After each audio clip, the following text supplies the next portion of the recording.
Leyla, şervan azadiye şahbazi. Leyla, ey denge hezaran daykin bedeng, ey jinaku zinciran ve guherandin çilu bergan. Çend salandı tariha, zindan eder raza.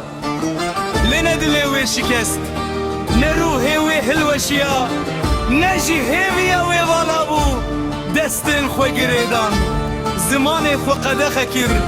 Lê kulîlka azadiyê di dilê xwe de nîşan da. Bi zimanê dayika wan axivî ew Ku bû taç li ser serê hemû jinan, ku bû taç li ser serê hemû jinan. Ey Tirkin tirsanekên rastiyê, hûn bi şîra vekirîna xelet li dijî jinê radîwestin.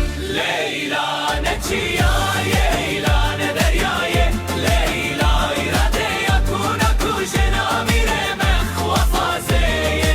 Ew li parnamên te yê bikira semo irkirîna westiya. Ez Kurdim wê got mîna qîrîna çiyayan. Ji ber vê yekê wan ew girt û işkencelê kir. Lê her peyvek wê hezar Leylayên din vejan.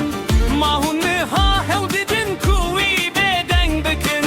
Leyla dengê nemirane, di singên nifşan nelê dide. Em piser bilin, em şêrer dibêjin şêr.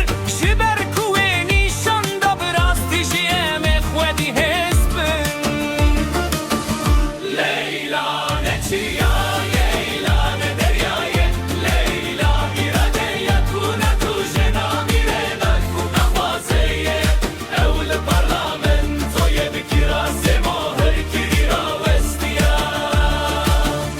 Leyla zanane efsaneye dîroke, ew nexewnek kuştiye lê sibehe.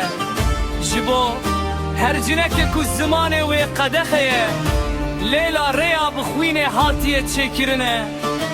Leyla me namre, ji ber ku Leyla emin, ji her dilê ku ji bo azadiyê xwîn diherike. Leyla ne çiyaye,